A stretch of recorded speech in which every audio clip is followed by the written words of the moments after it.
stick a generic name into this meeting? Is that fine? I mean, It's just asking for a name to represent. just put City Hammond. charter, Charter meeting. charter.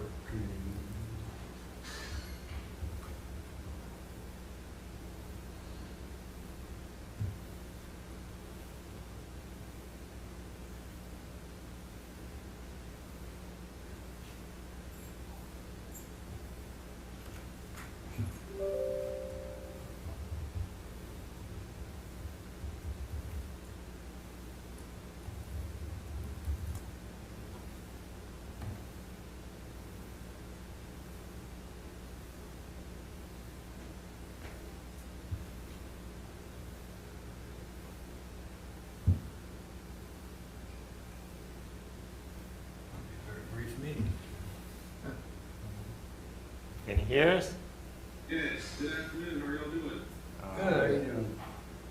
Great, perfect. Thanks for taking some time to talk with me today.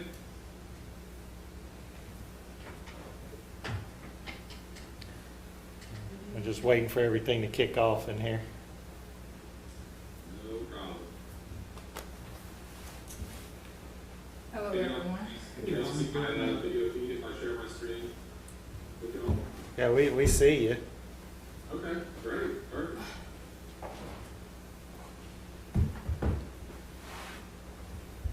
Well, let me know whenever y'all get ready to get started. All right.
Those are all long lines.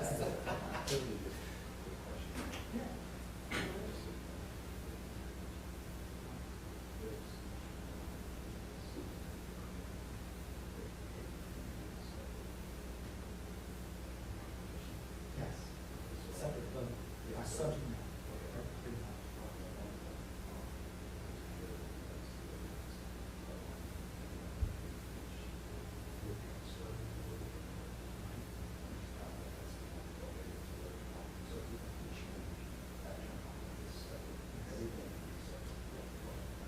And that's how we present the votes, separate.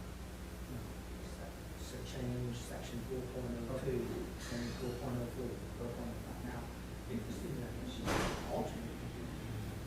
Oh, no, just. Okay, I'll ask the question what this has to be. Yes, separate. Separate. Yes. Separate. That's the question.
was close, so. You're from Doug?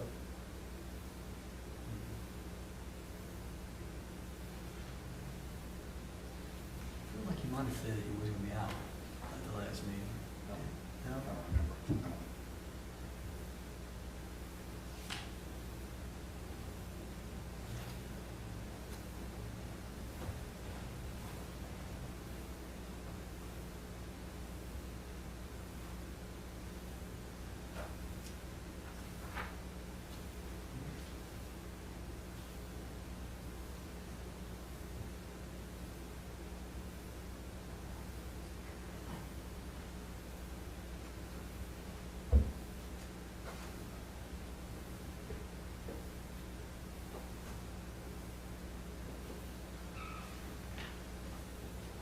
Yeah, that was all.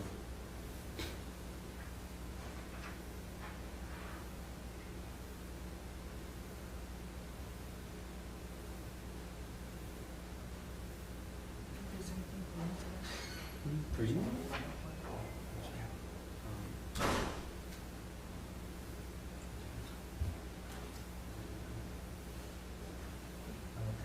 Okay. I got Twin Davis Oh, practice. congratulations.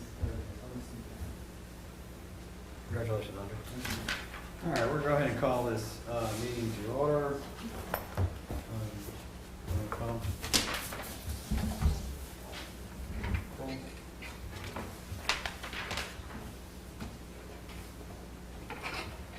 Nick Gagliano, Here. Frankie Vittorio, Here. Leslie Bowman, present. Tracy Wells. Here. Eileen Knighton, absent. Doug Johnson, absent. All right, and we're going to move on to an update on the compensation study. We've got Cody from Consultant here on Zoom. At the last meeting, I think, or maybe the meeting before, there was some question. I think the committee kind of wanted a little update or some feedback as to how that process was going to work, and he's just here to kind of give everybody a brief thing and answer any questions that y'all may have. You want to go ahead and start? Yeah, absolutely. Well, first off, thanks everyone for tuning in and letting me call in via Zoom. I just wanted to discuss overview of the project, and then what all key deliverables are and our key activities are. A little bit of introduction about myself. My name is Cody Soche. I work for SSA Consultants. I've been a consultant at SSA for 7 years now. My primary specialty is compensation and benefits. To that end, I've done about 30 total compensation studies for SSA for both public, private, and nonprofit groups. So, needless to say, we've been doing a lot of these recently. Now, this one's a little bit different because it's targeted at elected officials. That is going to be a direct comparison with some key comparable targets, which we'll discuss a little bit in a minute. But we do have a pretty good set of experience working through some of this stuff. So with that being said, our primary steps are going to be kind of threefold. The first is we're going to gather data and information from y'all. This is just basically going to be your current compensation structure. That's for the council members and for the mayor position. Once we have that compensation structure and compensation information, we kind of put that together on our end, and then we go out and gather data from other places as well. So as a part of that process, we kind of try to determine what are some good comparable cities that have a similar structure to the city of Hammond. And then once we've kind of settled on a good list, which I discussed with Frank this morning, and I think we're in a pretty good place on that. We'll talk about that a little bit more in a minute. But once we've kind of settled on that list, we start, making phone calls. Get on the phones, call, make sure that we get all the information from these other cities, their compensation structure, especially whether or not they have additional raises or escalations in compensation built into their plans. And then once we have all that data and information from these comparable cities, we'll just synthesize that data, put it into a format for review by the city. That'll come in the form of a short compensation report, which will discuss, basically the process, who we contacted, the information that we gathered. We'll pull all of that into sort of like a chart format. That chart format will include all of the salary and data information that we gather, and then compare that to where the city of Hammond is currently. As a part of this process, we're happy to present subsequent results and recommendations based on the information that we gather, whether or not y'all are behind or above, or any kind of information that we're able to glean from the project. We're happy to come sit down, discuss it, review it with anyone, and then kind of come up with some implementation options based on the information that we found, and then based on how the city wants to proceed itself. So that's kind of the three primary activities for what we'll be doing in this project. Based on discussion that we had with Frank this morning, so what our first task was to do was to try to identify some primary comparison targets.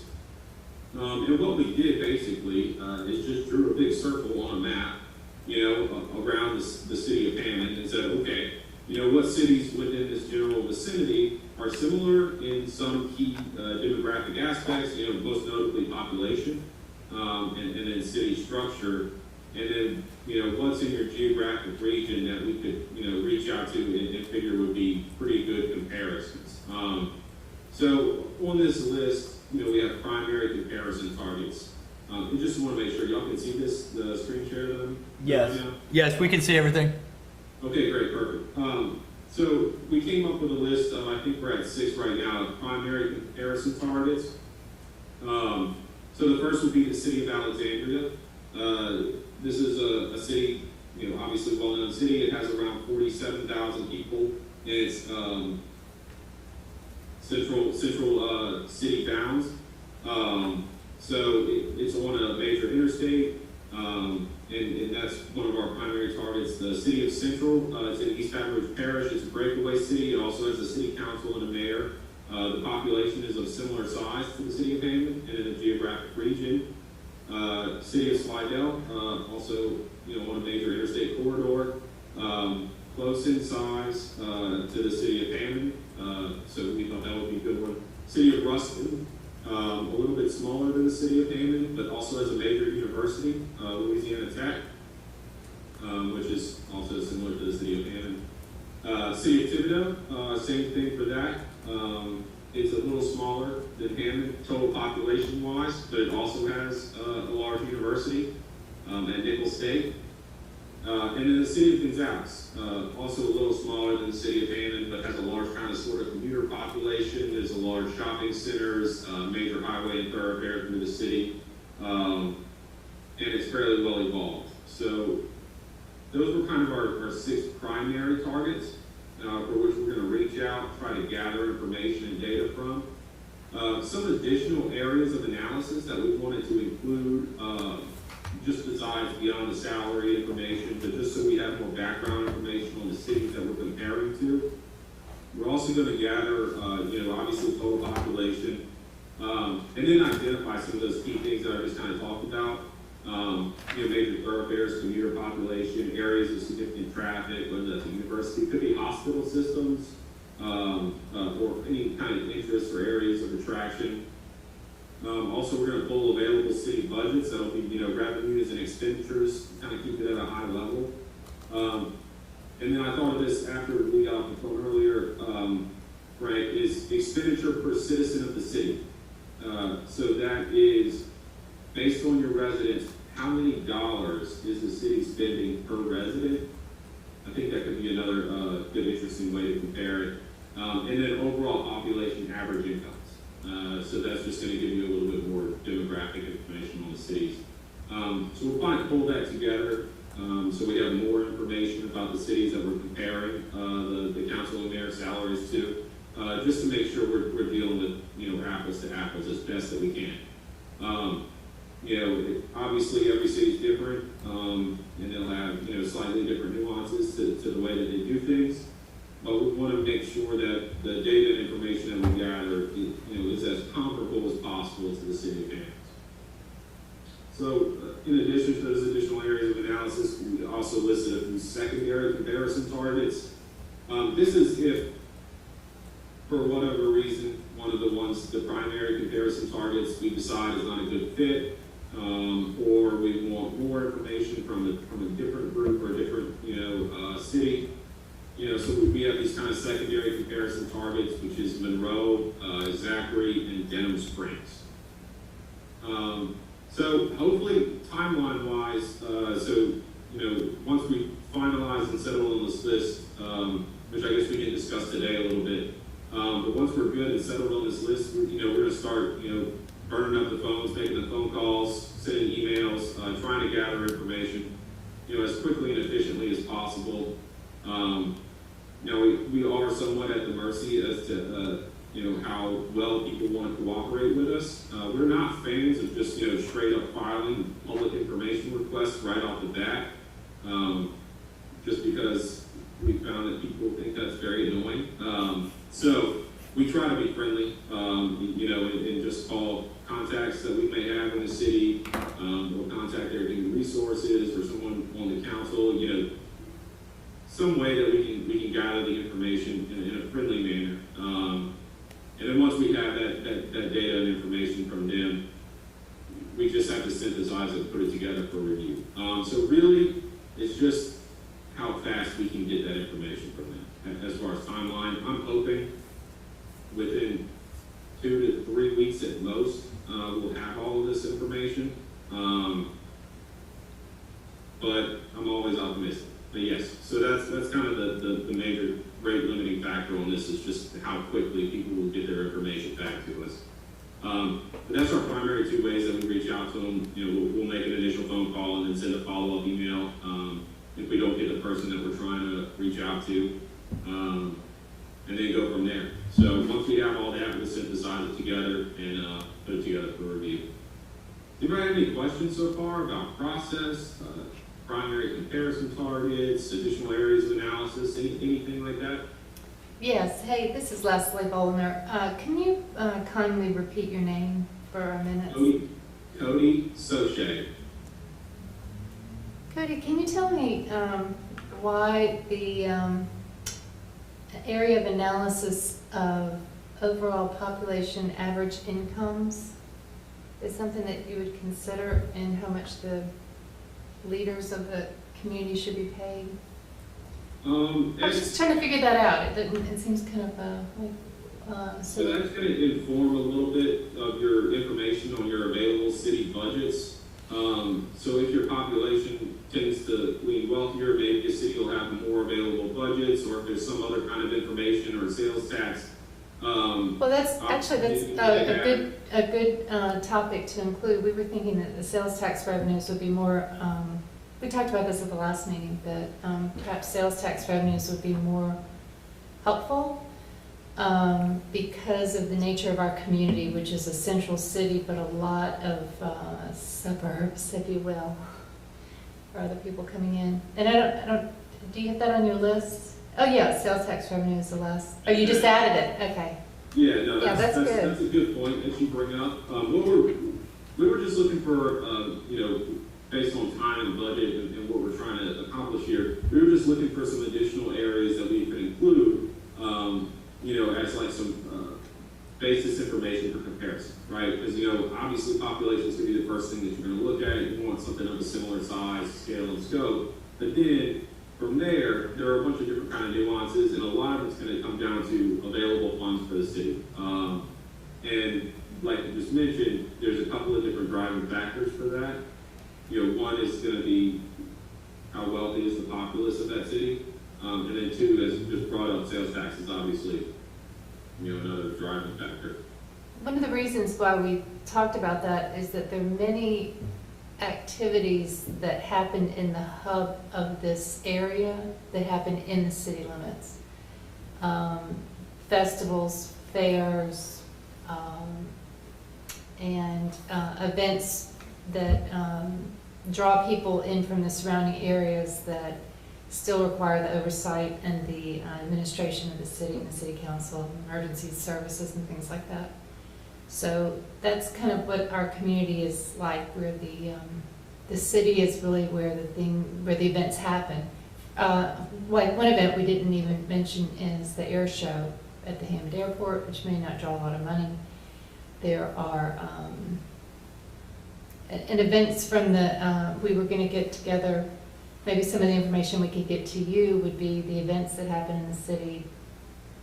Or this all might come out from the sales tax revenue, but for instance, our downtown development district has several functions during the year that generate a lot of activity that usually end up resulting in sales tax. Wouldn't you say, Lacey? Absolutely. That's a great point, and we would love to look at that information. We'd be happy to review it. You know, that is something we were kind of trying to think about, you know, whenever we were trying to decide, you know, what our primary comparison targets would be, and that's kind of how these Dallas ended up on this list. Is because similar to Hammond, they have large shopping corridors, some medical complexes, and Highway 30 is a major transportation thoroughfare. So, you know, that was kind of built into that thought process, like, you know, okay, this is an area that's going to have a lot of those kind of things that Hammond might have. But we would absolutely love to review that.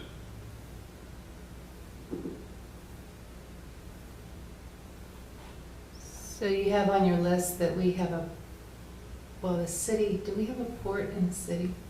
Port Manchac is really outside of the city limits, but it's in the area. Yeah, it doesn't Two have major any interstates. port traffic. You would have money coming in. And the It doesn't have any airport. Port traffic. I mean, it's not- It's the largest general aviation airport now in the state. Dr. Landrum just reported, did you hear that, Cody? About the airport? Yeah, that it's the largest. General aviation airport in the state. Perfect. Yes, I heard good things about the airport, for sure. So, I think,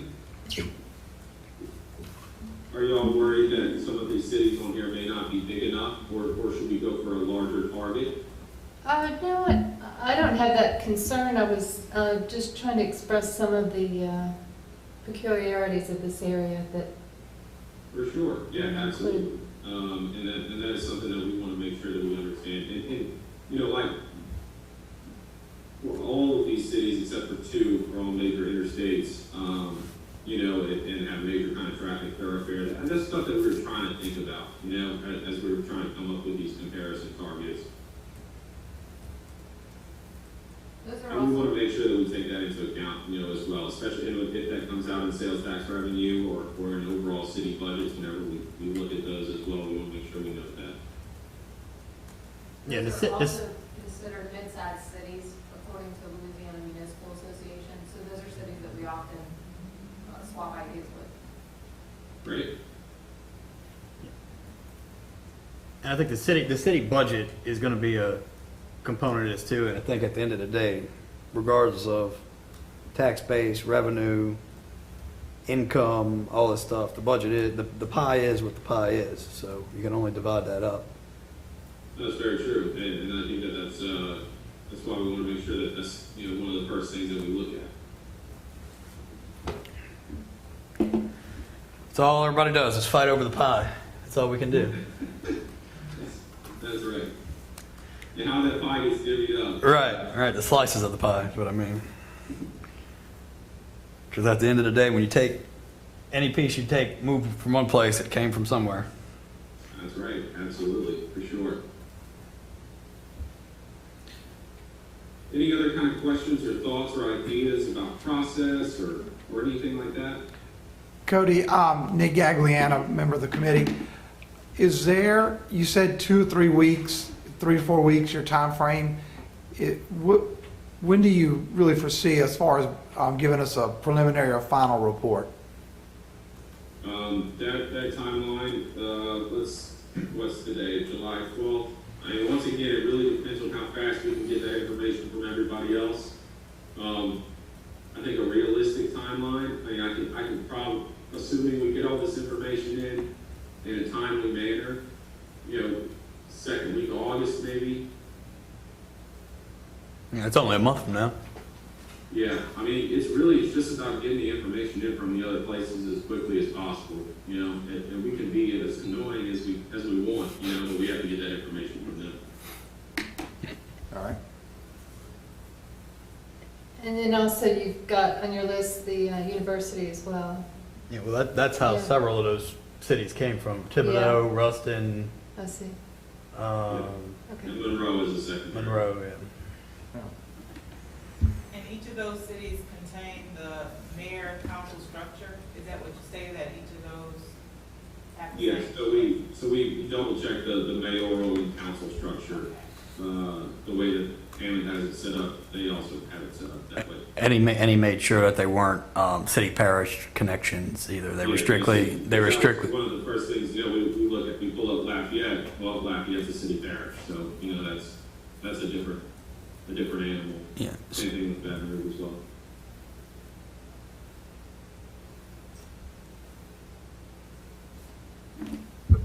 All right, any other questions? Any? All right, thank you, Cody. Thank y'all, and I look forward to meeting y'all once we have all this data and information together and sitting down and going through everything and hopefully coming up with a game plan for the city of Hammond moving forward. And please, Frank has my contact information, email address and phone numbers if you want to, is Frank in the room? Yeah, I'm here, and I had forwarded your proposal or something to everybody, so they all have that, but I'll share it again. All right, great. Just make sure everyone has my contact information. I'm happy to answer the phone, talk, emails, whatever mode of communication you want throughout this process to answer any questions or just, you know, whatever we need to get done. Cody, can you kindly email what you've got, your project overview to Frank so he can forward it to us and we can reflect these in the minutes? Yeah, this document? Thank you. Absolutely. Yeah. I'll send it over to him as soon as I hang up. That'd be great. Thank you much. Thank you. Thank you. All right, thanks. Everyone have a good evening. You too.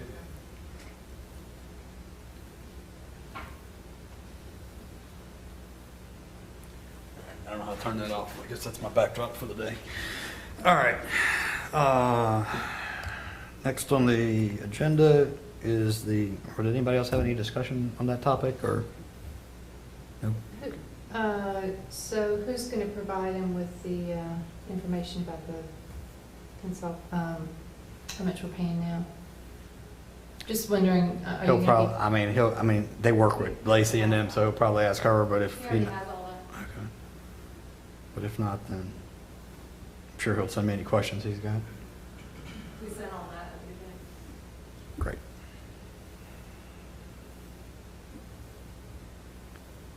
All right, anything else on? All right. Approval of the minutes from the March 25th, 2021 meeting. Those minutes have not been circulated except in rough form to Frank. We're going to circulate those to the members and ask that it be reviewed pretty carefully because we had a lot of public comment and I don't want to get anybody's comments wrong. All right, I'll move to pass, to table that. Any in favor? Aye. Any opposed? Approval of the May 24th, 2021 minutes. They've not been circulated yet as well, nor have the March 25th, May 24th, or June 28th minutes. All right. Move to table the May 24th minutes. Does anybody second? I second it. All in favor? Aye. Any opposed? All right. Move to table the June 28th minutes. Is there a second? Second. All in favor? Aye. Any opposed? All right. Miss Arlene had these things she had circulated. She asked to be placed on the agenda. She said she might be late. We're at 6 o'clock now. I guess I had printed it out for. I think she wanted here. Let's see.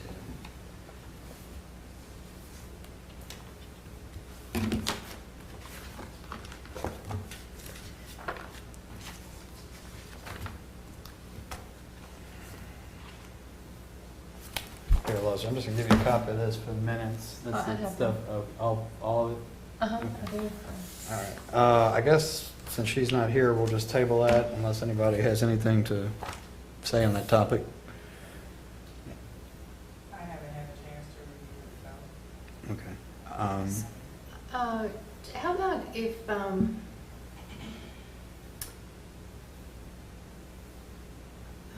perhaps we could get some feedback from the administration and the chief of police about whether they're aware of any standards like this that they may be in favor of or following, or, Well, I mean, I don't, I mean, I not don't- that they're implementing them. yeah, well, and I don't know necessarily that,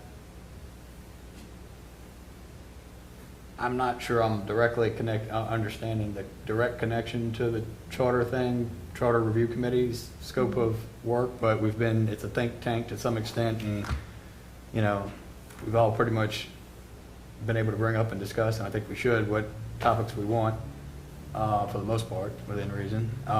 So, I mean, it's on the agenda. Lacey's here right now. It's getting passed to the next one. If you want, you know, I mean, if anybody if y'all We can want. talk about it then, yeah. Right, if y'all want to address this or have the chief address it or whatever, I mean, like I said, anybody, it's a public meeting. So, Well, I do suggest that we look at section 4.04, not now, but at that meeting, right, and see what other, particularly in paragraph B where it says the police chief shall do these things: preserve public peace and order, prevent crime, apprehend criminals.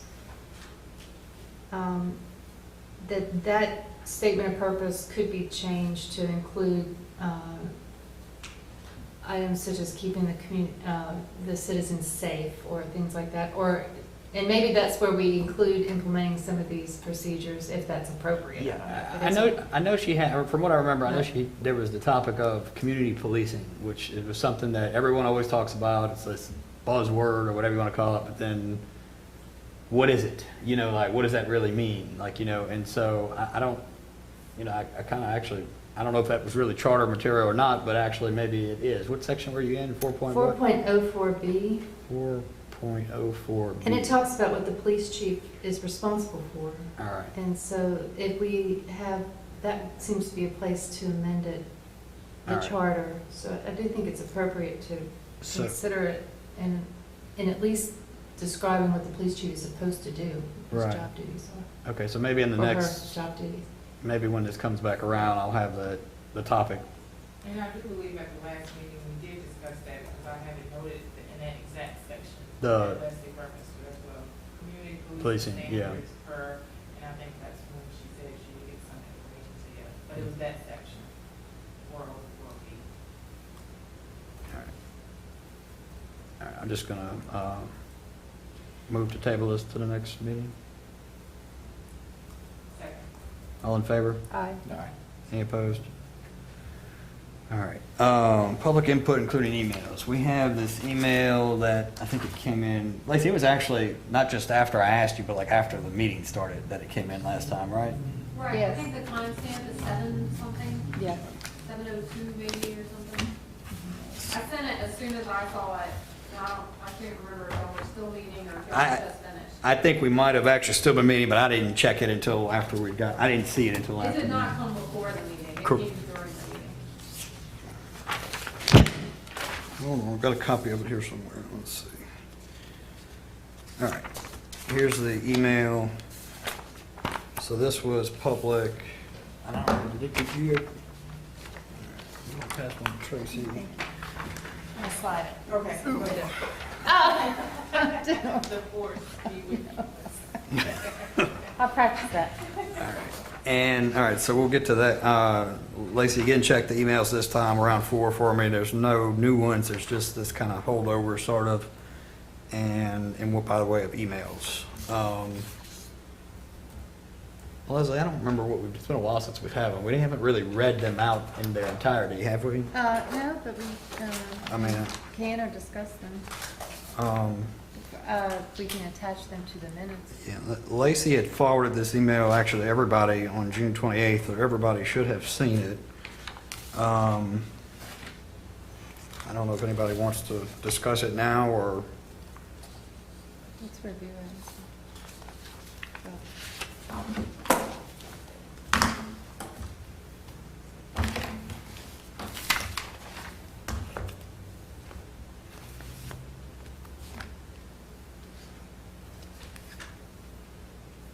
I gave you, you had copies of those policing things she sent, Yeah. right? Okay.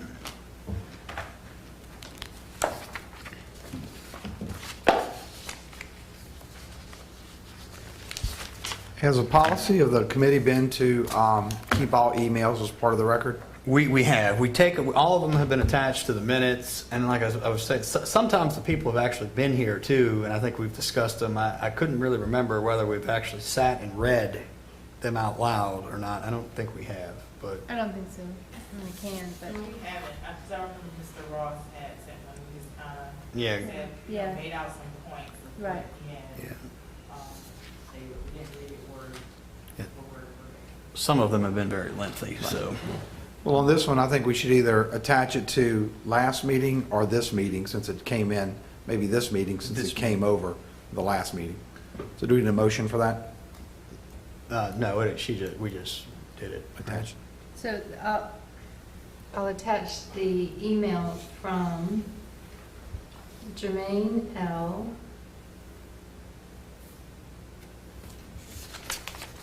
Luckett, Jermaine Luckett, dated June 28, 2001 at 7:07 PM. And the subject line is appointment of law enforcement positions. Actually, Ms. Bucket's email was sent at 6:15 PM, which was probably during our meeting time last time. I believe this Stay was, in touch. this was in relationship to the topic we had last time about the chief, police chief, yeah.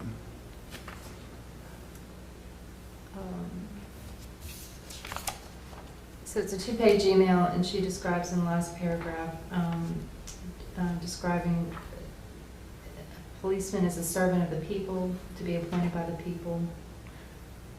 Does it come out in favor or opposed to an appointment or elected position? Let's see.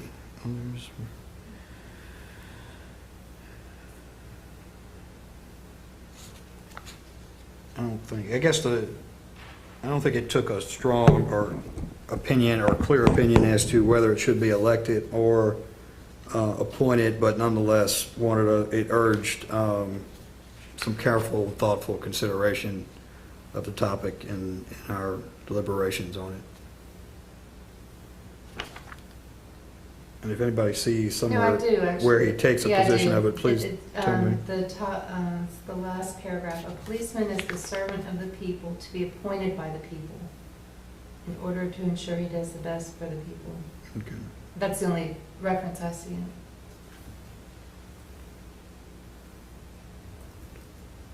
To be appointed by the people. Okay, so I guess that's in favor of election, direct election.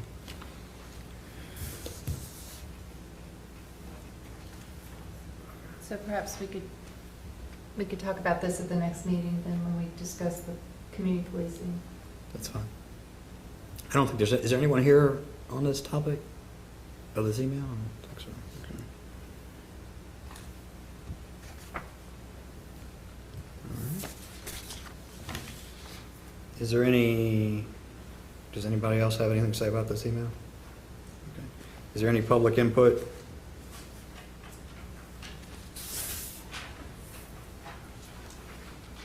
Good evening, my name is Nina Minima, and I live at 52 Whitmore Drive.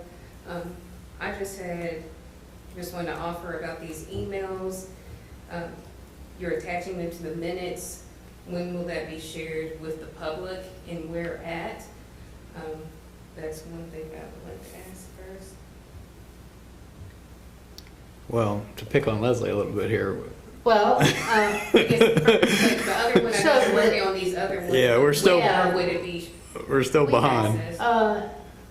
so, We need to establish a procedure to have these minutes be available to the public and all the minutes and the emails. What? And we have several of them that they've already been finished and finalized. And we had a Dropbox that we've used in the past. I Well, mean, there's something like that to yeah, well, communicate with the city, but. The shortest answer to that is we're a committee of the city, and so they are public records, and they're always available through the public record request process through the city. We do have to finalize them before they become Yeah. publicly available, and we are, We have while our about- goal is to obviously adopt the minutes from the prior meeting at the next meeting, we've run behind. Hopefully we can tighten that up a little bit, but at some point, you know, I guess as soon as they're adopted, they will be public records that are available through the city. I don't know if there's any plan or process where, Lacey, or general committee meetings minutes, are they just dumped on the website somewhere, or is that not really? They're generally not. Okay. But for this committee, I think what our plan was is to put the resolutions that you would pass out. Right. In a report that would then go to council to Right. make sure people knew what was coming up potentially for a ballot. Right. I mean, we could start a city webpage and post up the minutes that have been approved, but even with other bodies, we don't necessarily post those minutes Yeah. as approved until they've been approved. Yeah, I think they're just going to be available. I mean, if someone were to ask for the minutes from a meeting, Yeah. that's a day or two, whatever. I mean, it's something reasonable unless there's something unusual going on. But so I think at this point, there's no other process in place other than just the general public record request through the city. And it's whatever time period that it goes through. We may look at making that easier. I mean, we don't have its own, I don't know if I mean, this is a short-term committee. It's going to have a termination date. I don't know if a special website or anything would be. I'm not asking for that, just asking as a citizen, Yeah. and you're saying about these emails will be attached to the Yeah. minutes. If I want to read them, then I need to know how to access Right. that, so that's why. I think it's just going to be. I mean, there's one here. I mean, as far as that email goes, I mean, I happen to have a copy of it here that you're welcome to. But So we have finalized the minutes of, I think, 12 meetings, and the emails attached to that. And so those are finished and ready to be reviewed by anybody who wants to see them. It's really more of a question of just how to get them to you. I think the public records request to is the probably city. the best way, which is, is that online? Yeah, there's a Is it available form. online? You can do it? There's a form on the website, on the city's website, for a public record Yeah. request. You can email it or fax it. They're very responsive, actually. It's not hard to get it to them. Usually they're. And we have them ready for those 12 or so meetings that it could just email them out immediately. I don't know if they email them. I think they print them and make that, so they're not. Okay, so They're I'm just the secretary of this volunteer committee, so it does probably need to go through the city process. Yeah. I'm sorry, Yeah. So the city, the public record request form is on the city's website. You can submit it by fax or email, probably mail or drop it off in person, right? And then they're available probably within, I mean, I don't know, the law says I think there's a time period or whatever, but usually it's available within days. Okay. All right, thank you for answering my question, because I watched the last meeting, I couldn't be here in person, so it's like, okay, if you're watching on YouTube or as you have here on your agenda, somebody can go back and watch it. But they Yeah. wanna get- Right. Just so the public can know that people can't always be here. Right. So, thank you for that. Also, I just wanted to speak about when you're mentioning about community policing. I don't know if the committee member, Arlene's documents, if she has a general definition, and because I was looking that up, and where is that definition referenced? So I think when I listened to your all's meeting last time you all met, it's like, do we have this common definition, and who is it defined by? And I would just put out for a point of reference, there's, different bodies for like the chief of police. I don't know if that's something that you all might want to reference, like the International Association of Chief of Police or National Chief of Police, something that has some type of credibility when you're looking at that. You may have already been looking at that, but just wanted to ask if you are looking at that. If not, that could be something that you can look into. So. Yeah, that's actually exactly the topic we kind of were hitting on last time, and that it's a buzz term, but it doesn't, its definition doesn't follow as freely as the term is used. And Arlene has the thing she had circulated is, these come from Department of Justice, Bureau of Justice. Let's see, what is this one? Community Oriented Policing Services, U.S. Department of Justice, and Maryland's Police and Correctional Training Commissions. So that's not necessarily the end Yeah, we're of it, but that's just investigating. Right. And I actually have an extra copy of most of those pages for this one if you wanted to take it as well. Okay. Because we're trying to get some more information about it. Do you have any thoughts?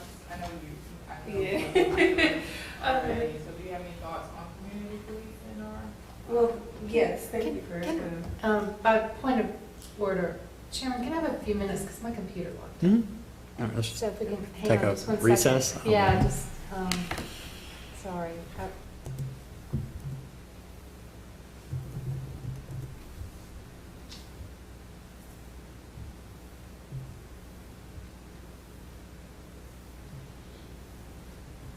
I feel like there should be some music comes on or something while we're at. Yeah.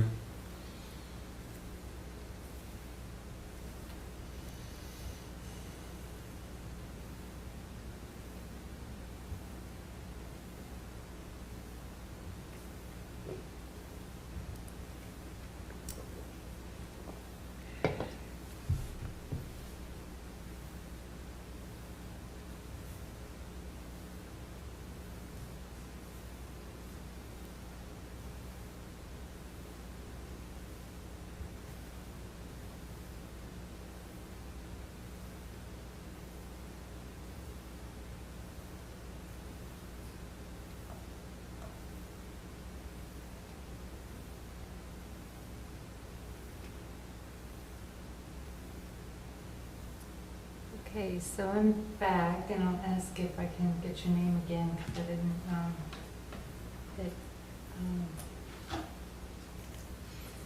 My name is Nana Minima, 52 Whitmore Drive. Apparently there's a glitch in the matrix. We're starting over. And just to clarify for the minutes, you'd asked for where and when the records of the minutes of the meetings and the meetings can be obtained. And then you also suggested that we ought to, as part of the investigation of the community policing, that we might consider the National Chief of Police organization, or? There's a National Chief of Police Association as well as an international. Okay. Thank you. I'm up to speed with it. All right. And I believe you were asked about the topic of community policing, or was it, right? Yes. So,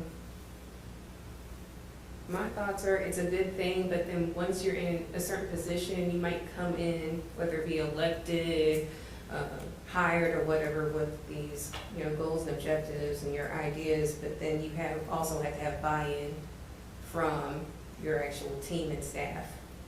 I know that as running an organization, I was hired by my board, and I can come in gung-ho saying I want these 3 things that I want for us to do, but if I don't have buy-in from my team, that's going to be hard to implement, as well as other support from that above. So I'm like, I don't really, I've heard about the chief here wanting to, do community policing when he first stepped in the role, but I'm thinking if you're going to put that in the charter, and also since we know it might be a buzzword, I I'm just like a little bit leery with like, okay, what is that really gonna mean?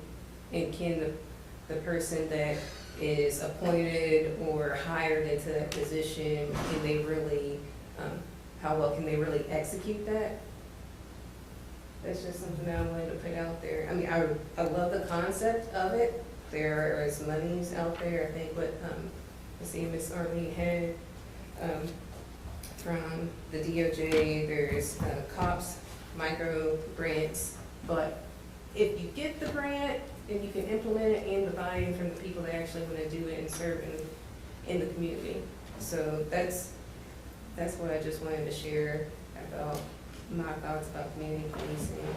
If you don't have the actual officers on the ground wanting and willing to do it, how effective is it, even if you have the chief that's really gung-ho about doing it? Yeah, You have other priorities that come up, emergency situations that you have to handle those, you know, things as they come, and sometimes your wishes and thoughts for doing a certain project get pushed back to the side. So if you really have the community also wanting it, that can help push it, as well as maybe the administration and the city council too, that have that support around it. So you want it to be more than just a soundbite? Yeah, like something that's tangible and real, and maybe having what the definition of what we think community policing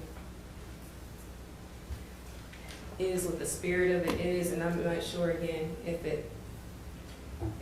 it's really worth putting in the charter or not. And as you were talking, I was thinking, one of the things, well, our assignment is to decide collectively what we send to the council. And one thing they can do if they decide to move forward is have community meetings, you know, in respective areas, and get an idea from the community of what that looks like, you know, because what community policing may be to me, in my eyes, and what I view it as, may not be the same. So that open dialogue will be essential for the citizens to say, this is what we would like to see, in concert with mentioning that to the council and the administration. So that's very right. I agree with that. Thank you. Thank you. Thank you. Thank you. If you'd like, you can take these copies too, and if you have any other suggestions for procedures or policies or whatever, happy to. You can email them in. The email address is on the agenda, on this agenda. Hammond Charter. I'd rather email you and request that electronically. Yeah. Instead of, I like it electronic, so Thank you. Any other public input?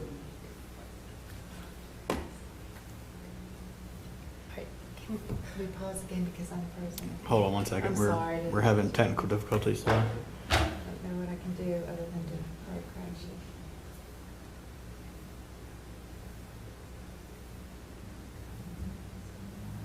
All right, well, this is going to be handwritten notes. So, Works for me. go ahead. All Right. Yeah, we're Yeah. ready. You want me to say my name and all that first? Please. That'd be great. And address? Sure. Yes. I don't know. Yes. I guess Whatever you that's like. where we ended up on it. Okay, in that case. My name is Jermaine Lucky. I am now the lead investigator for the NAACP. And actually, the guy that brought all of this stuff to light about the community, it was hidden. And I did watch last meeting. I heard you say that it's something that kind of blowed over, but just got beat, just had surgery that he had to pay for because he hadn't been able to get any kind of recourse he had to save for that. He's still suffering. So community policing, in my eyes, would be involving the community more so than just their input. If an incident happens and it hurts the community, it needs one individual, which is a part of the community. When we found it out, we left him by the wayside. We didn't do anything to help him, try to get medical treatment or anything, and he's still suffering.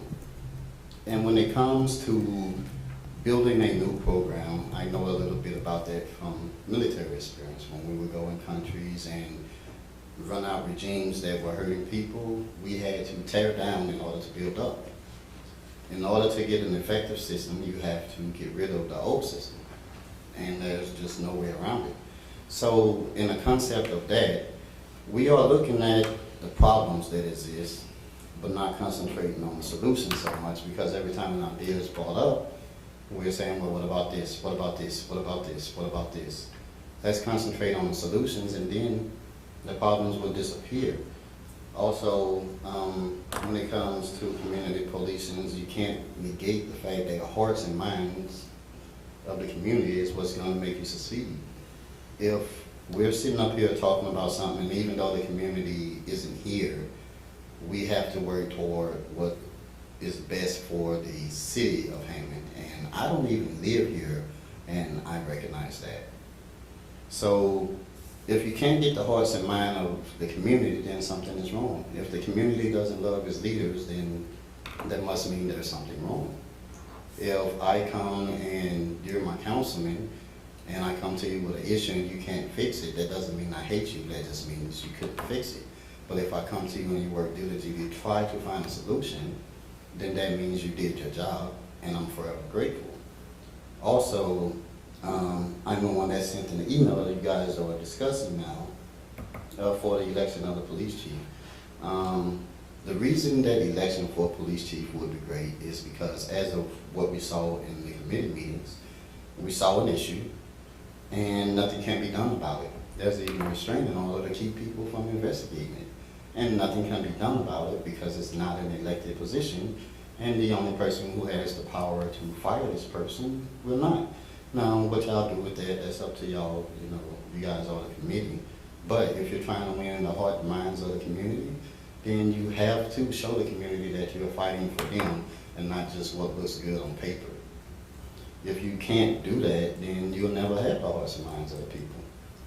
When the committee meeting was happening, you had people that came from outside communities, outside of the city, worried about what's going on. I work cases that you wouldn't believe. I'm very aware of molestation by police officers in the city of Hammond. I'm very aware of police officers running in and taking things from people that they shouldn't be taking. I'm aware of all of this. Well, where's the oversight committee that the people can go to in order to get these things rectified? Me, myself, I put in an internal affairs report when we had the committee meeting. And I can't get in touch with Lieutenant Miller to this day. That's almost a year ago. By their own paperwork, they're supposed to give me a copy of the report of what happened, the procedures, and the outcome of the internal affairs investigation. But it was just dropped by the wayside. So, if I wasn't given due process and I'm a civil rights activist, what happens to the community of this town, or the citizens of this community? We have to find some kind of way to hold those in office accountable. That's what this is all about. It isn't so much as trying to tear down Hammond or make Hammond look bad and all that. It's to build Hammond into a better place. I went to college out here. And when I went to college out here, I didn't see all of this because we was kind of protected by the school. I didn't venture out too much. I stayed on campus and did what I was supposed to do. But also at the same time, when I got out of college, every time I went to Magazine Street to go to the store because my cousin lives over there, I got pulled over simply because I had a car with rims on it. And I'm a military veteran with a college education and a business owner. But I get pulled over just because I have dreads and drive a nice car. When I left the committee meeting the last time, I got pulled over just because. There's not one police officer right now patrolling this area. But it just so happened that they had 2 police officers sitting in the parking lot over there and 2 patrolling. And I got pulled over because they were training my car when there was a million other people out here. And as soon as I pulled over, by the time I made it to the corner, I had lights on. And I was parked right there. So what happens then? A complaint was filed, it goes to the chief, it goes to the mayor, then what? It was investigated. It was investigated? So where's the paperwork I was supposed to receive? I don't know who you asked for it from, but you can, I can get it for you. Right, and I would love it. It was investigated. At this time right now, we're considering a lawsuit. All right, let's just stay. Right, I do understand. My apologies. No, So what I'm saying is, like, you'll get things like that. even when she's saying it's investigated, I don't know that, and I'm not even in the community. So what happens when a community member makes a complaint and they're saying it's investigated, but when? I was supposed to be contacted about that. So the police aren't even following their own policies. I know that to be policy because I have a copy of the policies, which I asked for and got.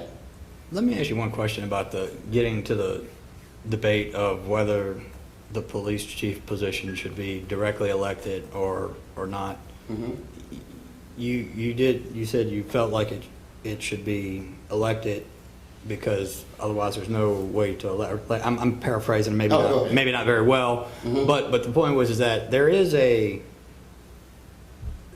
now under the current situation there's somebody that will face an election that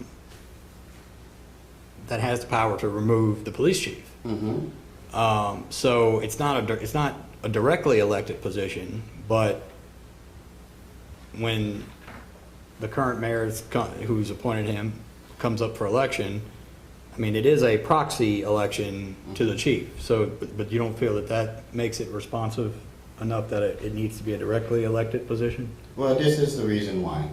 Let's say we get a chief in that does the same thing. What's the recourse? Let the people choose who they want to be the police. And then, after that, in order to protect the city, create an oversight committee. That oversight committee that would allow the city council as well as the mayor to be able to write up to that committee, and they investigate the fairness of the firing. That's the same thing we have in Baton Rouge.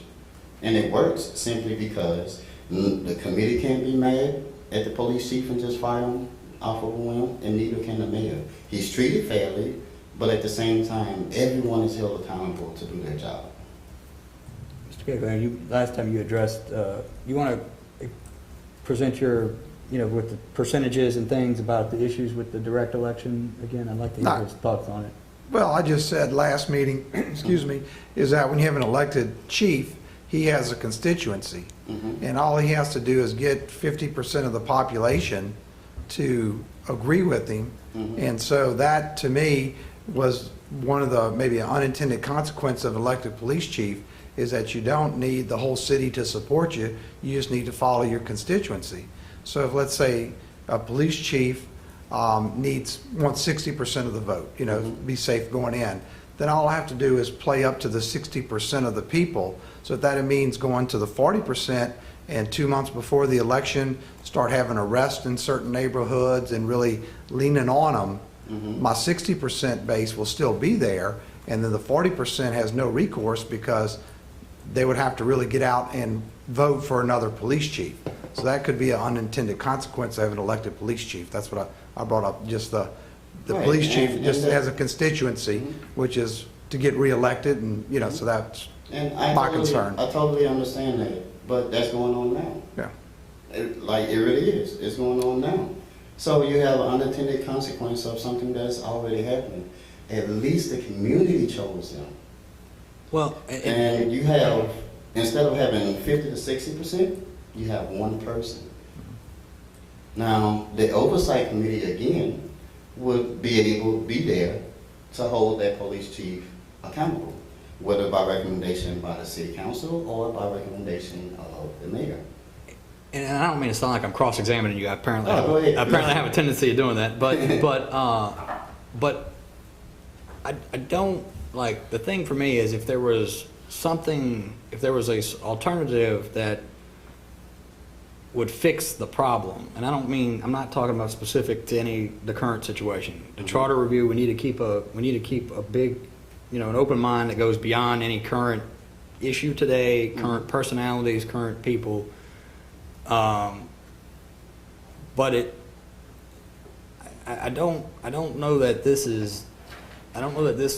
alternative, it's different, but is it different for the sake of being different, or does it actually fix the problem? Like, and I don't know I'm not sure that you even believe that would fix the problem. Like, Actually, I do. okay, you do. Okay, Yes. so you think it does. Okay, so that's kind of where I am. I'm just trying to understand. Like, I'm in favor of fixing problems. I'm not in favor of change for the sake of change. Which I totally understand. I actually like that. Right. So I understand what he's saying, but in order to be successful in anything, you have to have a backup plan to the backup plan. Well, the backup plan in this one, or the backup plan to the backup plan, is the oversight committee, and it's not just one person that could recommend the discipline action.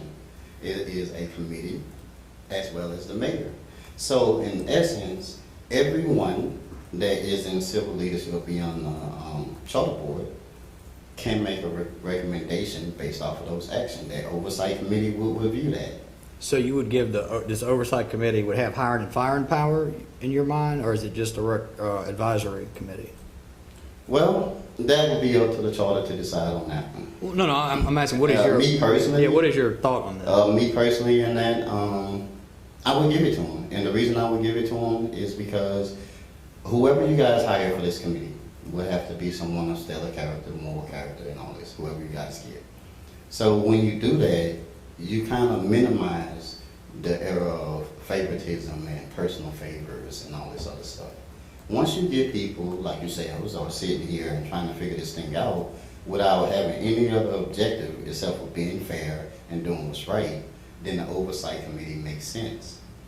Versus right now what we have in place is one person who picks the police chief, and then when he picks the police chief, he has sole discretion on what happens in the disciplinary actions. And that's whether they're breaking the law or not. If he says no, it's just no.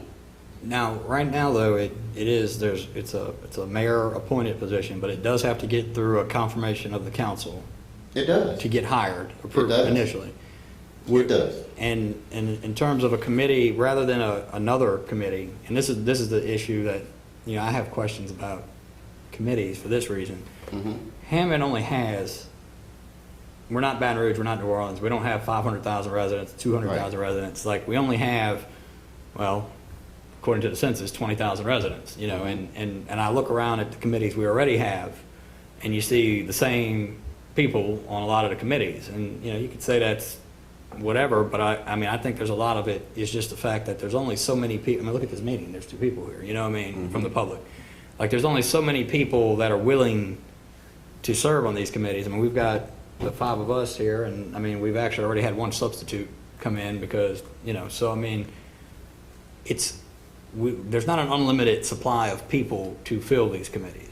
So what and maybe not even enough people. So what I'm wondering is given the council authority to terminate also? Does that address what are your thoughts on that as instead of a separate other council that has to be filled with people? Well, the reason I said an oversight committee is if you give the council sole discretion or if you give the mayor sole discretion, there's no guarantee that they're going to be fair. So you have an oversight committee that is unbiased. And whoever, it could be 3-panel, it could be 5-panel, whatever. Just have it enough to where they understand what their responsibilities are and they're willing to do it. Now, I can tell you why a lot of people aren't here because they voiced their opinion to me. When we had the committee meeting the last time when I was here, news people were followed all the way to the interstate. People were being harassed and all kind of other stuff. We actually had to call the police back because the guy tried to fight the news anchor man. That's why they don't show up, because they're afraid. Right. And so, as leaders, it's our job to quell that fear and show them that we are trying to make it a better place. Because overall, it's about the city of Hammond. It's not about an individual. Like, I know I'm harping on the individual, but that's just the most broad, most public situation. But there are a ton of other things I could speak on, but there's no reason to. Well, so back to this committee though, like in terms of, okay, what would make this committee comprised of people who are willing to be fair more so than the 5 elected council people and elected mayor? Like how do we find, where were these 5 fair people hiding like all through this process?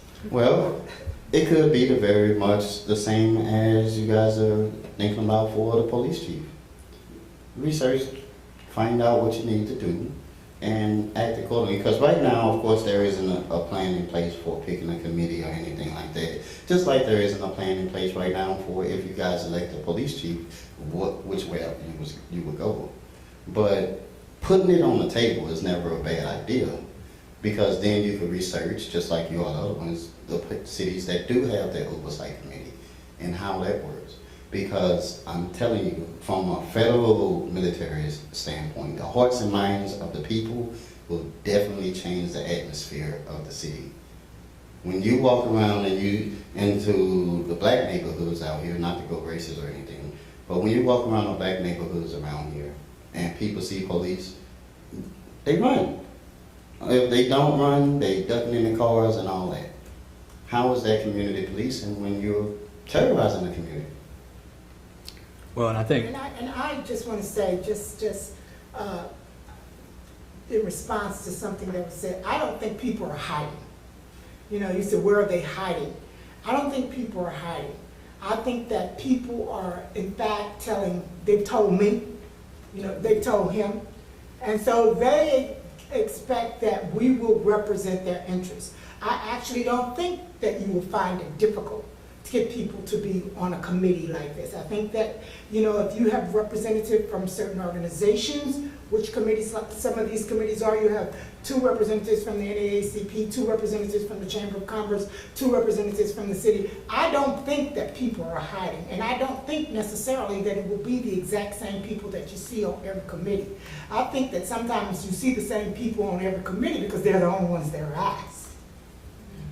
And so that's why they are the people that the town council knows. They are the people that the mayor knows. They're the people that, so I think that there are other people out there who would be honest, who do have, you know, an idea about what they want. They're invested in the city of Hammond. And I think that they will do a good job on these committees, but I can tell you a lot of times people aren't asked.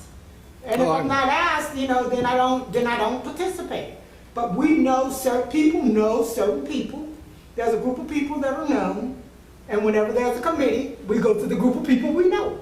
We don't reach outside to say to other people in the community and say, are there people that you know of who would serve on this particular committee?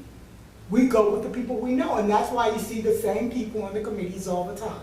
So I'm saying that I don't think it's that it would be difficult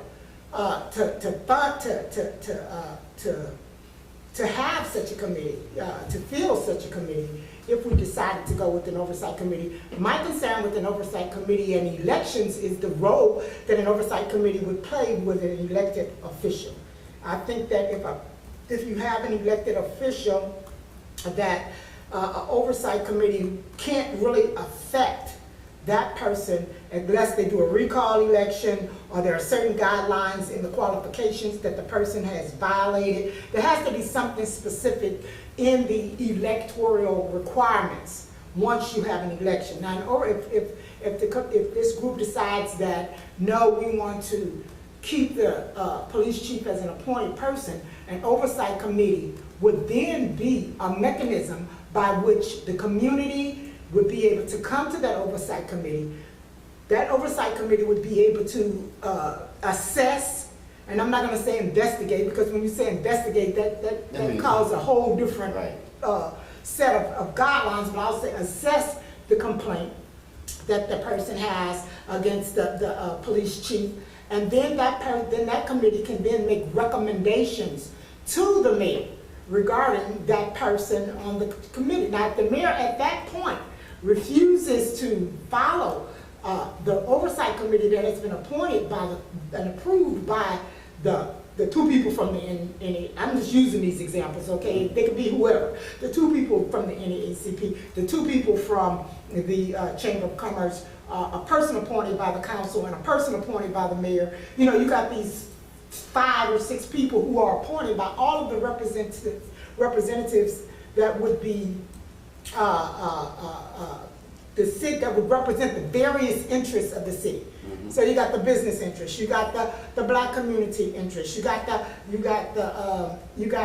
mayor's interest, you got the council's interest, and then you have a community person that's, you know, so you would have a committee that would be representative of all of the interests. Now, if we got a mayor who refuses to acknowledge that, you know, this committee has legitimate findings and they have the proof of what they found and they have testimony and they have documentation or whatever is needed to back up the conduct of the chief of police, and that mayor says, I don't care what you have, I'm not gonna do it, then we know come next election that that mayor is not somebody that the city of Hammond would want to continue to represent them, because we would think that that person probably does not have the best interest of the city of Hammond at heart. So I think that so you have to distinguish between you understand what I'm saying? 100%. You know, so if you're gonna have an elected police chief, you would have to have, I believe, certain things that elected police chief would have to do, right? Correct. You would have the qualifications, first of all, the actual qualifications for the office. You know, you gotta have police training, you gotta have this kind of experience. Then you would have the things that the city council and the mayor, which might be in the charters, that any elected police chief would do A, B, and C. These would be part of the duties of that person. And if that person then fails to do those duties as outlined either in the job description or whatever, then that would give the mayor and or the council the right to bring that person up on malfeasance. I'm using that, that's not the word that I want to use because that's kind of legal terminology. But be able to question that person's duties and responsibilities.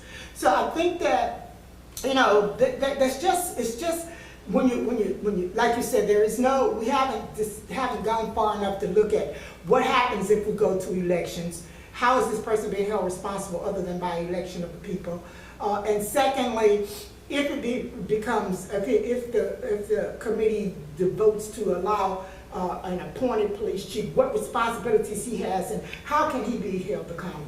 And one of the things that I've said on this committee, and I've said it before, is that the process of approval, where the city council approves appointments by the mayor, should be, people keep telling me, I'll stop saying has to be and you oughta, which is, that's because I'm a mama too, right? But that process needs to be truly evaluated and vetted as to what is included by approval of the council. If I select a police chief, the council has to approve. Well, what does that entail? Does that entail just a yes or no vote?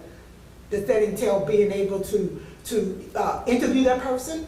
Does that entail being able to get the information that the mayor has on that person and community meetings? What does that entail? So there's a lot of things that are wrapped up in this that I think that, you know, we need to really pay close attention to when we're making decisions about whether or not to elect or whether or not to appoint. I think elections, you know, you get what you get. You know, there are a lot of people who have been elected that I did not vote for, right? And I was not happy with what they did. And may not have been the best choice that was even on the ballot, right? That is true, but I accepted that was the people's will, whether I liked it or not, right? So, and back to the question that he raised about, you know, cracking down on 40% so that he could please the 60%. My answer to that is still the same as it was the last time we met. If 60% of the people in Hammond would feel that they would vote for a person because he's cracking down on the 40%, and let's be honest, we're talking about 60% majority, crack down on the 40% minority population, and they feel that evidences that the person is a good police chief, then we have bigger issues than just electing or appointing a police chief. 100%. And so I've been thinking about this too much, probably. Oh, no, you're actually doing great. Because I want to point out, we have an appointed chief, and that's still going on now. So what we can say for sure right now, the appointment is not working as far as the community goes. We know that for sure. We do not know if the elections will work or not. But we know for sure there are issues with the appointment. Even during the appointment, the council members themselves stated they was brought a packet a week or a couple of days.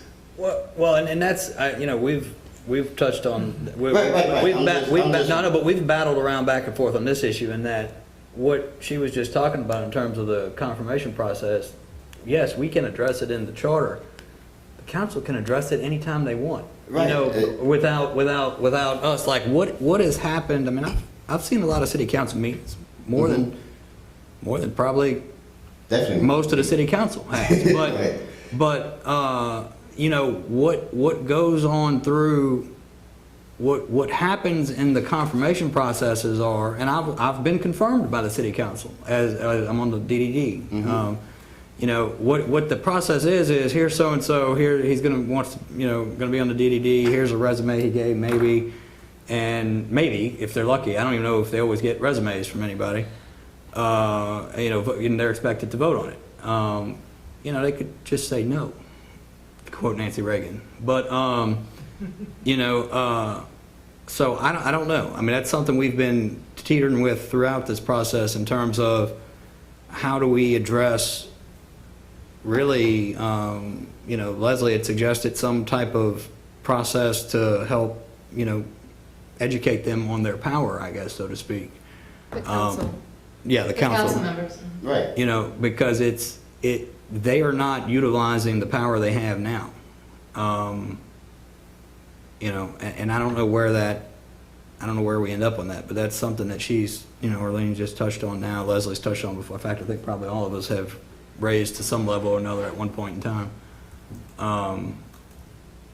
But, you know, if anybody who's watched a congressional confirmation, and I'm not suggesting that the city council should be anywhere near what, you know, a congressional confirmation process is, but, you know, it's literally one end of the spectrum to the other, from, you know, probably overboard to take, you know, vote and shut up, you know, so.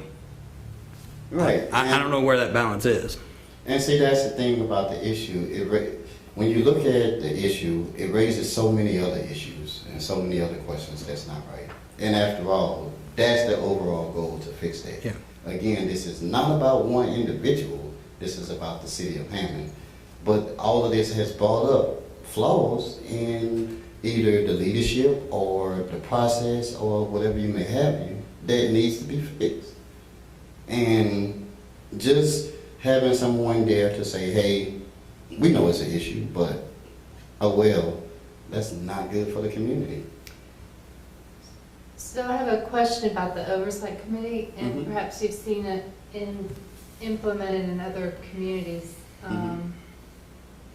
Once we get past the who's on it and how they get on it, whether they're appointed or elected or whatever, how does it work? They meet, they get complaints, they. Well, the main thing when it comes to that, if you. I'm sorry. I'm so sorry, but I want to, before I forget. Do you have like a place where this work that has adopted that type of thing, where it works, where you would recommend, like, here's a model that we should consider or follow? You think the Baton Rouge one works well? It does. Okay. If you noticed, the mayor and the police chief didn't get along at all quite well at first, and then they got on one accord, and the police chief don't get along with the police union because he found things going on, but he's held accountable for all of the actions of the police. So he's trying to straighten all that up. And yes, the police chief has to be a man of strong morals, because he's going to face a lot of pressure. Now, whether it be the police chief you have now or another police chief, at least you have someone that is willing to go through the battles, go through the storms for the community, because that's his job. Now, when you get someone that blatantly disobeys the police code of ethics, that's the foundation of their job, the oath that they take. When that happens and you have no recourse, you have serious issues, because then it's just the Wild West. And that's the reality of it. Now, and as far as the committee, as how it works, you can't, the committee is set up so that I can't go up there and be like, hey, I don't like the police chief, he did this, this, and this, and we want to get him fired. It doesn't work that way. Right. Just one other thing, and I know we've been interrupting you too, but we do, there was a time limit, we've gone way past that, but we do need to kind of bring it to a conclusion. Just answering the question like. No, I know, that's what I'm saying, I just wanted to So my question I was giving you kind of like a little, like, warning that we're. Yeah, I'm trying, if I can. So the question is, how does the committee work? So do Right, people? so basically the committee is set up to make sure the chief does his job. Now, the chief has internal affairs and all these other places that the community can go to. But if there's oversight from the police chief's office to make sure that the internal affairs do their job and all that, well, yes, it's going to having the burden on the police chief for a bit, but that's why you have an assistant chief. When something is brought up to the committee, that needs to be a last resort. And the reason it needs to be a last resort because you are literally looking into the basis of what the rules and regulations are. It takes a lot of work, it takes money, all that. But when it comes up, you do understand that it's important and that it's valid, and when somebody brings that up and it's brought up by city officials, either the city mayor or the councilman, when they go in there, they should already know pretty much what's going on and set a just cause. If someone was to come up to this charter board meeting and say, hey, this is an issue, here's all my proof, here's this, and you guys go through all of it as a committee and essentially dissect everything that's in it. Did he do right? Did he do wrong? Does this warrant firing? Does this warrant reprimanding? There are other actions that can be taken. It doesn't just mean, hey, go in there and we're going to fire this guy. But you must have some kind of way to implement change so that not only the community can see it, those that's on the law enforcement that used to the old regime can understand that, hey, we're not going to tolerate this foolishness. You're here to do your job and go home safe, and that's what we want you to do, and that's what we want everybody in the community to do. The community should not be afraid of the police. Thank you. Thank you. Thank you. We still take comments by emails, so. Yeah. feel free to send. I think we can agree that the community should not be intimidated or afraid of the police. I might add that there is a civilian component to this that may be a tool that this committee could look at or review. The Hammond Municipal Fire and Police Civil Service Board does oversee the police department and the fire department. The fire, say that one more time, the Hammond. The Hammond Municipal Fire and Police Civil Service Board. There are committees of oversight called that in other states. I think Georgia is one of the states that requires it. Nebraska may be another state that requires it. These committees do what Mr. Luckett is suggesting in terms of taking in, I guess, complaints, you might call them. They also look at potential training opportunities for police or policy changes that may be trends that are going on throughout the nation, and to just kind of provide more suggestions, more help. Part of our challenge in Louisiana is that our city here is under a civil service, police, and fire system. And that is a very specific process that happens with regards to investigations and discipline. And unless that process is followed to the exact letter of the law, in every step, in every way, every part of that discipline will be overturned. There's no question about it. We have seen it happen when something just doesn't get recorded, or when a paper doesn't get signed, or whatever. There have been many procedures put in place to improve that process and to make sure that check marks are made, that the timeline is met, that everything is done according to the way it's supposed to be done. But it is a very, very technically complex process. And my worry about it is that if there was a different committee that then heard a complaint, whether that complaint would then make it to the internal affairs officer in time and with the proper procedures already being performed or at least started, so that the potential for fairness and the potential for discipline or whatever was the right outcome would still be the outcome.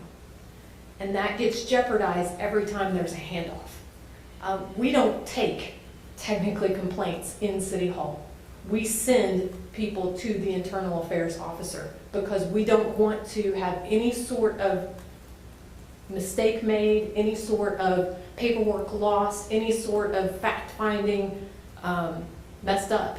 The internal affairs officer goes to training specifically for the process and handles all of that. And that happens with that person to be in charge of that process and to make sure that nothing gets missed. Now, the internal affairs officer is a policeman. That's correct. That's under the chief. That's correct. Now, he would be civil, hold on, now, he would be civil service, so he That's would have correct. some protections of his own, is that, I mean, I don't know, I've never heard of well, I guess it wouldn't be an internal affairs investigator if they weren't internal, but is, but is there some, I mean, and I don't, I'm putting you on the spot, I know, and I don't know that this is, I mean, is there some type of position like that could be created or outside of the department? I guess it would no longer be an internal investigator, but external investigator? I don't know. Is there something that to take, I mean, it's kind of weird that you would have, and I know police forces all have internal affairs investigators, but I mean, and lots of other places do too, but I mean, well, just let me leave the question at that. Is it possible that that be either that position or something similar to that be handled outside of the department structure, or is it just got to be in there really? If it's civil service, it's gonna have to go through the Civil Service Commission for any impact on that particular officer. However, the chief of police is not civil service. He's not. He's and, not, and so he would be subject to oversight. Right, but so we're Okay, so- creating a committee to Right. supervise But the one thing- person. Right, but the thing with the, the civil service thing is that you gotta, and I agree, because we've done civil service for our office, you have to follow, there Right. is guidelines. No, there- However, my concern is not so much that, whether or not, and it is a concern, because I would want the city and whoever's doing it to follow the proper procedure, but my question is the reporting to that person. You know, if the chief of police becomes aware that there is a problem, if that Right. oversight committee or that person and I think there should be a person that the community can go to, because they all feel reluctant to go to a police officer if they're scared that they're gonna be retaliation in any form or fashion, just them or their family. But if there's a person that they feel that they can report to, and that person can then go to that internal person and then start the process, then I think that would be a better situation. And although there are deadlines, it's not like, you gotta do it today and it's gotta be reported tomorrow. No, but they're The civil very, I mean, the civil service system is not set up for, I mean, it's set up to protect the employees. It's not set up, it's not set up to And get. also, I think that, and I have to go back and check because it's been a while since I checked, but the Louisiana State Police has certain guidelines for people who are officers in the state. And I don't know if it's just for the state police or if it's for anybody who is certified by them, because there are certain places where they can say, we're gonna withdraw your post-certification or something like that. It seems like I remember a case or something where the state police, in fact, because of the actions of a particular officer, withdrew his post-certification because he failed to follow certain guidelines that they had in place. And if you're required to be post-certified in order to be a police officer, the state police withdraws your post-certification, then you don't qualify for the job. And in civil service, what they're gonna say. Right. They can't make this, so you don't qualify for the job. So I think that what we probably would need to do is look at that. I just seems like I remember reading somewhere a while back, and I'd have to go back and check, that the Louisiana State Police who certify them have grounds under which they can withdraw that certification. Right. And I have to double check. Well, and so there's a couple things going on here that are not all Charter related. well, not all charter related, but also, well, they may be more charter related than I kind of had dismissed them as earlier based on certain sections there, but also where we are in this conversation, in the sense that there's top-down issues, there's down issues, or top-down issues, and I don't know that they're all the same. And I mean, Lacey brought up a very good point there. Like, if we can't, we create this structure or whatever you call it, and then at the end of the day, nothing, okay, we found all this, and then, okay, let's start a civil service thing. What you were supposed to do that 2 months ago, you're late. So it doesn't do us any good to create something that just highlights problems we can't fix. So if it's got to be, if we're gonna, again, if we're proposing an alternative, it needs to be one that makes the situation better, not just makes things worse or different. I don't know. Thank you for bringing that up, because that's really, I guess, I don't want to get you off the phone, do something. The only other point I'll make is that we have had situations where people will contact City Hall, or people will come to City Hall to make a complaint. And what I always do in that situation is call over the IA officer. And the IA officer, like, the chief doesn't take in all the complaints. I guess that's what I'm trying to emphasize in our process. It's not required that the person go to the chief of police to start a complaint. The IA officer handles all of that, and the mayor is the appointing authority, not the chief of police. So I guess there's just a lot of nuances, and I know you understand from the state civil service system, there's a lot of nuances to the system, and you want to be as fair and consistent as you can be, and you want to make sure that the process gets to the outcomes that you're trying to achieve, which is the truth of the situation, what may. And that the outcomes of that are also discipline if the truth of the situation comes out that there was disregard there. so like, how do I get to that? I've never filed an IA complaint, so how do I get to the IA? Like, to get to the IA officer, is their office here in the city hall, or is it in the police station? No, hold on. The IA office is actually in the... In the police station? No, not in the police station. It's actually separate from that on purpose. The IA office is in the hallway between, on the bottom floor between City Hall and the court. So in that corridor right there. It's in like by the jail, kind of attached to the jail? Yeah, the jail's upstairs. Right. The IA is downstairs. Okay, how do I, if I'm a member of the public now, and I'm just Joe Blow off the street public member, how do I find that? Or would I have to go to, would it be more likely I end up at the police station, or the? You could call the police station and they can give you the phone number, or you can call City Hall and you can get the phone number and meet that officer. Okay, so if I call City Hall, I'll probably end up at your desk. And so at some point, you can send me over there. If I call the police station, I end up talking to the dispatcher, the receptionist. I don't know where the phone calls go. Nobody's going to be calling the police station if they have a complaint against the police officer. Well, if I'm trying to find, No, actually, a lot of people do. I mean, where else would, I mean, like, their internal, that was my little joke with the internal, or external thing. But I mean, like, how else do you get to, like, the point is that to get to the internal affairs office, either I just inherently know that it's in the jailhouse, which hopefully I'm not filing that many internal affairs complaints to know that. Right, well, I'm a fine. You make your complaints just like the normal. Right, I mean, so. it either comes to City Hall or it goes to the police. Right, and so if it That's where gets. the complaints usually originate. They go directly to the internal affairs officer. Right, and so if it gets into the police station, then, it's in the police station, wherever, whatever, I mean, so. Everybody who knows you, every police officer has your name and that you've complained against a fellow police officer. That's what I'm saying. Yeah. I mean, I don't know if that's. City Hall, I mean, that's the only other. Yeah, but I mean, if it came to City Hall, at least I would think that it would go directly to the officer, it wouldn't go through the police.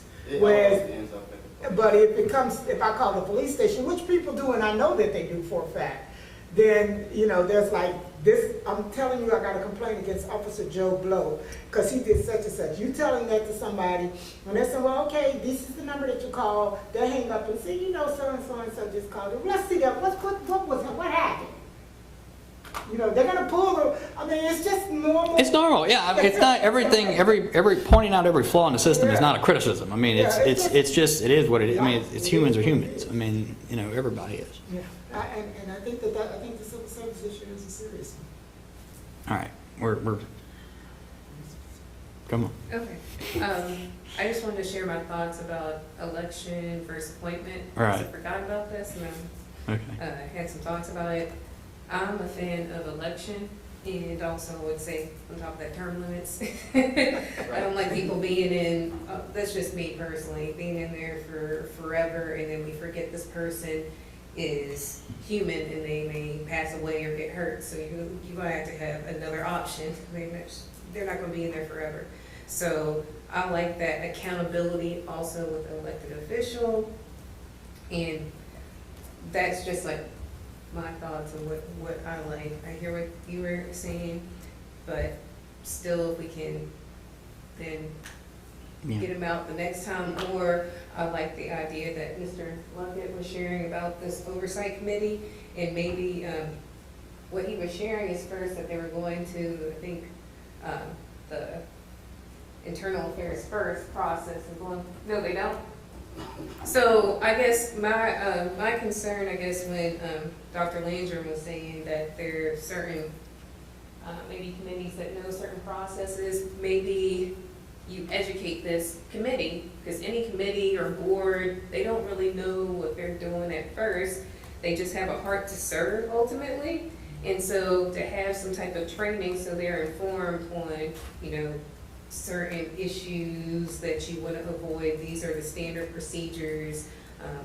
And I'm also a fan of having those procedures available ready to have there. So I would think, I would like this committee to look more into that as a possibility if you want to have that. That seems like a good balance right there. Also, I just wanted to bring up the issue of, we're talking about community policing again and about solutions. I think Mr. Luckett was saying, and just in my head, the phrase that came up was restorative justice. I don't know if anybody's heard about that. There's a lot of talk in like the work that I do also with juvenile justice about restorative justice, and that I was like, is there such thing as restorative justice with community policing? So there is, like there is restorative policing.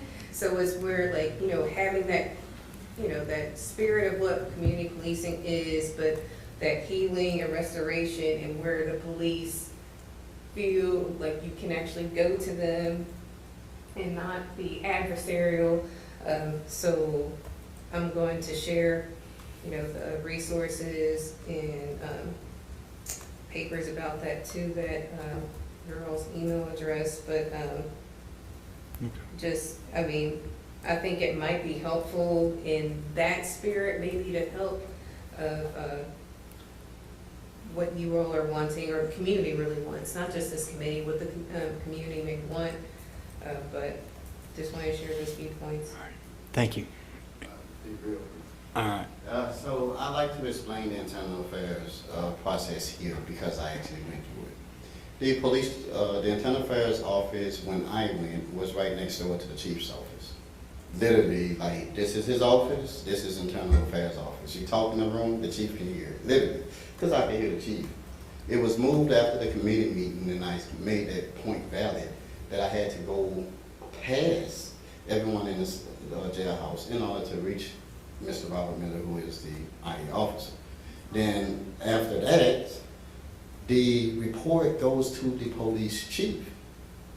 And if it's dealing with the police chief, it goes directly to the mayor. So the police chief gets to see it, the mayor gets to see it, but everyone else gets to see it too, because people have told me they saw it.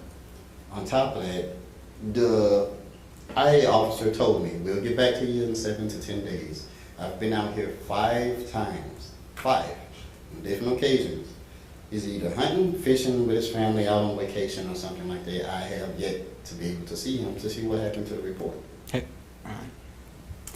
So what I'm saying is, yes, on paper, it looks like it's perfect.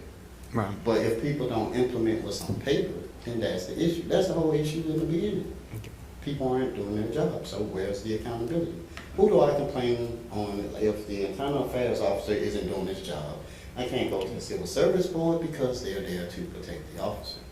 Who do I go to? All right. Civil Service Board is not there to protect the civil service employees. Well, okay. I have a question, I have just a quick question. Mhm. In Baton Rouge, is there a civilian oversight board, or is that their civil service? In Baton Rouge, if you have an issue, and you go to internal affairs, internal affairs does their job. Right, but is there Like what I'm saying is, you don't need it, because when we go to internal affairs, they have to be held accountable based off certain things. And the commander there seriously doesn't play. They have a great leader. If I go to the mayor, it's gonna be like talking to the wall on some points. Right. I will admit. But the guy that they have in charge actually does his job. And great police work starts with leadership. Now, I'm not saying get rid of the police chief or none of that. He can run for election. Let the people choose him. Right. Just one other question. In New Orleans, they had that federal oversight. Was that just one person, or was that a committee, or do you know, in New Orleans? I'm not sure, but Okay. I can tell you that the FBI now has a civil rights division. So whatever was going on in New Orleans, some things I do know that we can't speak on, but they corrected the action. Okay. I knew, you hear it in the news. I didn't know if it was Right. one person or what. It's a lot of stuff going on. Okay, Crazy, yeah. a lot of All right. places. Does anybody else have any other questions or everything? Okay. All right, thank you. Yes, sir. And I'll just, Thank you. all right.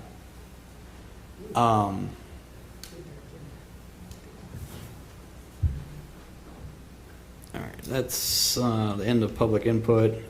We had kind of passed this for this time, but then I think we got onto it. But anyway, unless you, I mean, we really, okay. All right. Let's see, we are on the agenda, the city council agenda for the extension tomorrow. And I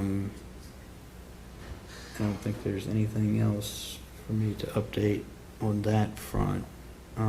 The extension is just to the end of August? No, it's to the end of December. It's to the end of December, and as we have talked about, I think our goal is to try to finish as soon as possible, but not to keep coming back for more, so to speak, because Right. there's basically a end of October-ish deadline that if we make it, then it could end up on the spring ballot, spring ballot. And if we don't make it, then it's November anyway. So it was kind of December is where we'd asked for the extension to go to. Okay. Well, And I with think on the agenda for tomorrow night, it says August 31st. Yeah, on the October. Okay, well, it was supposed to be December, so I don't know. I'll check on that. Does it actually say August? I'll address that anyway. Okay, that's what I just Yeah, saw. thank the you for agenda. bringing it to Okay. my attention, but yes. Yeah, Do you want us it to be says present? August 31st. No, I don't think y'all, I mean, y'all I can look at it online or. yeah, no, I mean, I'll be there. It is I mean, August 31st. okay, well, I'll address that. The other thing is, I asked, this is more general housekeeping. Before the meeting, the city attorney, Andre, was here, and I asked him, and y'all may have discussed this before I became involved with the committee, is that for each change in the charter, it would be a separate proposition to vote. So if it's, I know that I was looking through some minutes and had to clean up some language. So it appears that anytime there's a cleanup on a particular, like, I'm just using a number, I don't know what it is, but like 1.13 change from should be to shall be, he said that would probably be a separate vote for the people for each section. Yeah, I thought it was by article. I know there are some issues we're gonna have to look at. One of my concerns about this too has been putting, like, we can't send 100 recommendations to the thing. You know what I mean? Right. Like, the voters are just gonna be. Totally. Right. Yeah, I mean, Yeah. so.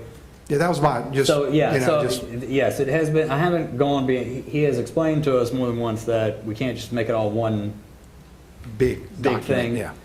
I don't know how, I thought it was by article, actually, or that we might be able to do it by article, because there's only like, What's that? I thought it was like you said, each individual change. that's what's been kind of presented to us. Because I know But- one of the sections, just reading the notes, Yeah. maybe an oversight like shall serve at the pleasure of the mayor, just to put that in there would be a separate vote. That's how it's been explained, Yeah. yes. That is how it's been explained to us.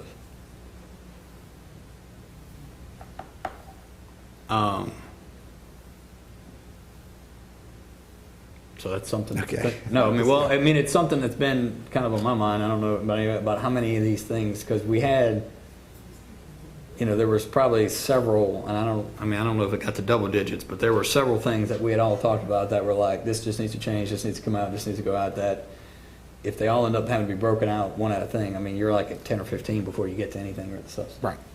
But we're just making a recommendation. and Correct. They're taking everything, and we're making, has it been decided that we're making the recommendation? I guess we haven't gotten that far. No, there's some, we're gonna have, I keep thinking every meeting, I think this is gonna be our last, like, kind of input one, and then there's another one.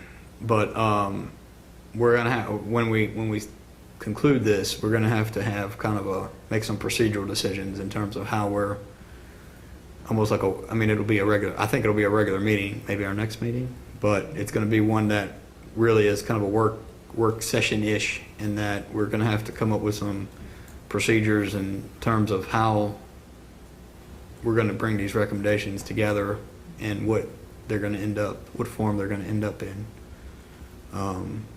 Yeah, I don't know. I don't know if that, maybe I should have been the first step, but I didn't. I don't know. I didn't know how much we were going to find. If it had been two issues that were just simply corrective, I think it would have been easy if it were. So I wanted to kind of see where this went first. I don't know. All right. Motion to adjourn? No. No. We have one meeting set up for July 22nd. Do you want to set another one?